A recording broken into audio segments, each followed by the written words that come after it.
Chapter 16. Tweaking the Religious Right.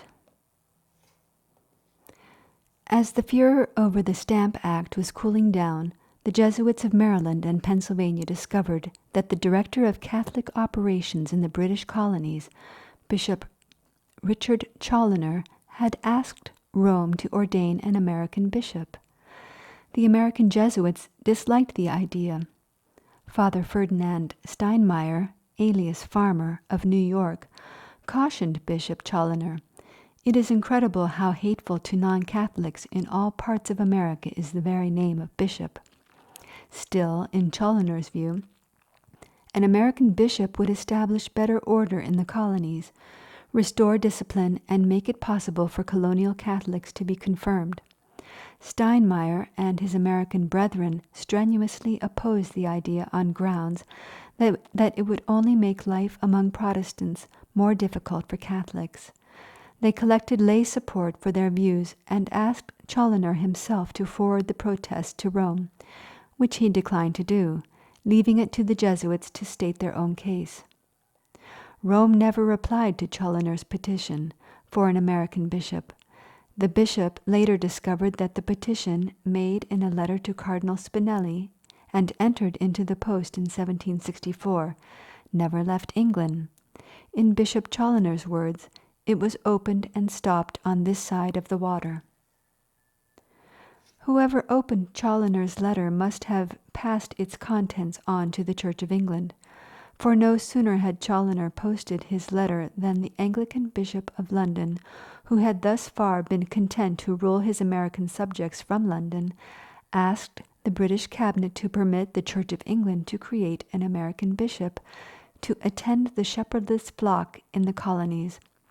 When word of this request reached the colonies, which were mostly Protestant, but less than 15% Anglican, the reaction must have elated Lorenzo Ricci. The sons and daughters of immigrants who had braved wild Indians and rattlesnakes to escape religious prelates took the bishop's petition to be the worst act of tyranny yet, the most pressing cause for alarm, the number one thing to revolt against. The American bishop scare was whipped up in the non-Anglican Protestant church pulpit, the era's most electrifying communications medium. Presbyterian and Congregationalist preachers, representing nearly 50% of the church colonists, charged that the American bishop would be an ecclesiastical stamp act, which would strip Americans of all their liberties, civil as well as religious, and, if submitted to, will at length grind us to powder. They warned that an American bishop would dominate the colonial governors and councils, strengthen the position of the colonial oligarchy, and drive dissenters from political life with a test act requiring officials to state their religious preference.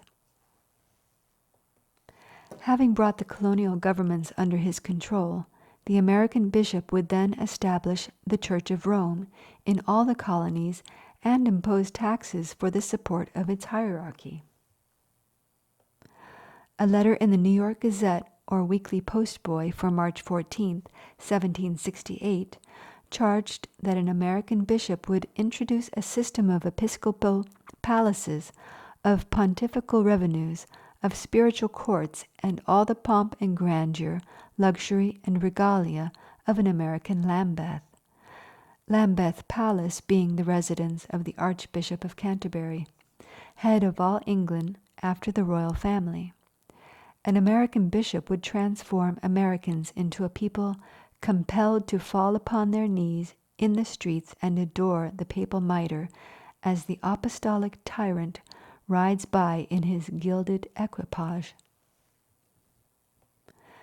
Reverend Jonathan Mayhew, Dudleyan lecturer at Harvard, inveighed against popish idolatry in a famous and arguably prophetic sermon by that title, saying, "Let the bishops get their foot in the stirrup, and their beast, the laity, will prance and flounce about to no purpose. Bishops will prove to be the Trojan horse by which popery will subjugate North America."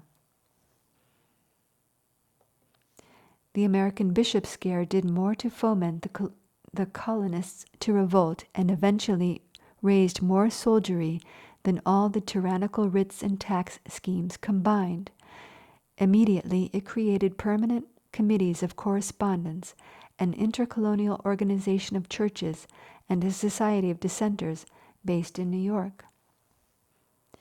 These organizations brought all opposed to the Church of England into correspondence with one another, whether in America, Great Britain, or Ireland. The specter of an American bishop gave the colonial patriots an almost inexhaustible fund of propaganda to employ against any form of perceived tyranny at home and abroad. It served, in Jonathan Boucher's words, to keep the public mind in a state of ferment and effervescence, to make the people jealous and suspicious of all measures not brought forward by popularly approved leaders, and above all to train and habituate the people to opposition. The fact that Americans were trained and habituated to oppose the British Crown and the Church of England, not by Roman Catholics but by Protestant churchmen, is, to my mind, proof of the Sun Tzuan ingenuity of Lorenzo Ricci. Sun Tzu said, "The general will know how to shape at will not only the army he is commanding, but also that of his enemies." While Ricci's own army was appearing in the world's opinion market to be the band of vicious dolts slipping down into their well-deserved oblivion, a small elite corps of indispensables, some neither knowing nor caring who their true boss was, were facilitating English-speaking Protestant churchgoers in systematically annihilating one another. Lorenzo Ricci's orchestration had reached such fullness that he now could soliloquize Iago's boast in Othello. Now, whether he kill Cassio or Cassio him, or each do kill the other, every way makes my gain. Back in the 1960s and 70s, Central American Jesuits designed posters to motivate campesinos to overthrow corrupt politicians. The posters for this Bellarminian liberation theology depicted an angry Jesus Christ in the image of Che Guevara, swathed in fatigues, draped in bullet belts, holding a submachine gun at the ready, a Rambo Jesus, a Jesus whose sacred heart called for social action that included killing. The American bishop scare aroused the same dynamic in the 1770s. What was considered by many to be the most influential sermon on the subject was preached to Boston's ancient and honorable artillery company by Reverend Jonathan Mayhew's successor at Harvard, Reverend Simeon Howard. Simeon Howard received his early preaching experience in Nova Scotia, or Acadia, as the French settlers called it. He experienced firsthand the uprooting and expulsion by British soldiers of some 3,000 French Catholic Acadians, along with their Jesuit priests. Cruelly, often violently, the Acadians were forced to emigrate to various American colonies, with no compensation for property or livestock. Longfellow memorialized the event in Evangeline.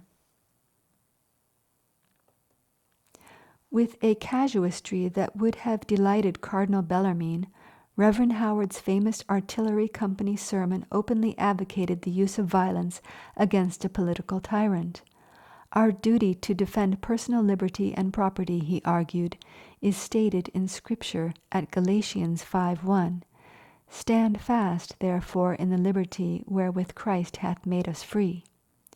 True, Reverend Howard admitted, Christ requires us to resist not evil, love your enemies, do good to them that hate you, Matthew 5, and recompense to no man evil for evil, avenge not yourselves, Romans 12:17, 19.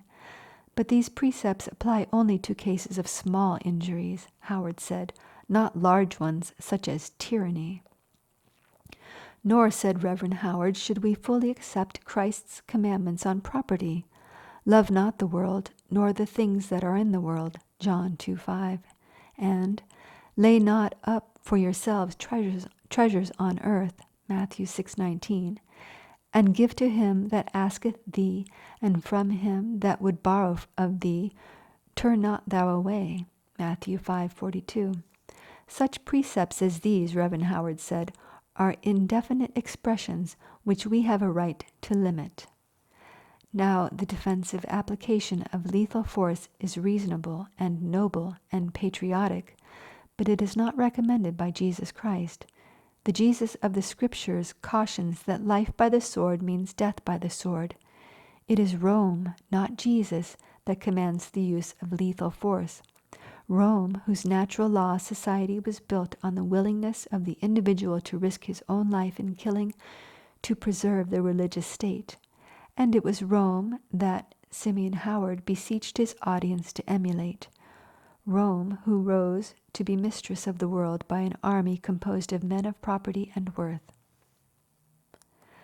A decade after the American bishop scare had broken out, thousands of American Protestant and Catholic churchgoers began killing and being killed to win the war that would keep Anglican bishops out of America. And they won this war. But the utterly stupefying outcome of their victory was that no bishops were kept out of America. 2 bishops were brought into America, an Anglican and a Roman Catholic. The Roman Catholic, of course, was John Carroll. This Jesuit son of Maryland was consecrated Bishop of Baltimore on August 15, 1790, in the chapel of Lulworth, a castle set high on the Dorset coast of England, owned by the Welds, a prominent Roman Catholic family. Lulworth's upper Red Room looks to the east upon a commanding view of the state's Long Entrance meadow, and to the south upon a famous smuggler's cove in the distance. A frequent visitor to Lulworth Castle, and honored guest in its Red Room, I am told, was King George III. Bishop Carroll became the Holy See's direct representative not just in Baltimore, but throughout the U.S. This fact was validated in 1798 by Judge Addison, President of the Court of Common Pleas of the Fifth Circuit of Pennsylvania, in the case of Fromm v. Carroll. Fromm was a recalcitrant German Franciscan who wanted to establish his own German-speaking laity-owned parish. Addison ruled that the Bishop of Baltimore has sole episcopal authority over the Catholic Church of the United States, and without authority from him, no Catholic priest can exercise any pastoral function over any congregation within the United States. Fromm was excommunicated and held up as an example of what happens to rebels against the wholesome church authority. Addison's use of the term Catholic Church of the United States is an interesting judicial notice that Carroll's ordination instituted, for all practical purposes, a secular church ruled by the Black Papacy. Eminent Catholic historian Thomas O'Gorman concurred in 1895, observing that American Catholicism was, in its inception, wholly a Jesuit affair and has largely remained so. America's first Anglican bishop, ordained in 1784, was Reverend Samuel Seabury of Connecticut. Reverend Seabury was both a high churchman and a Freemason. To avoid the political repercussions of swearing allegiance to the Church of England so soon after 1776, Seabury was consecrated in November 1784 at Aberdeen, Scotland. Of critical importance to Rome was that the 3 bishops consecrating Seabury were all non-juring bishops. Non-juring described the class of Catholic bishops that stood in the succession of Jacobite clergy who, remaining loyal to King James II after his abdication in 1689, had refused to take a loyalty oath to James' successors, his daughter, Mary Stuart, and son-in-law, William of Orange, both Protestants.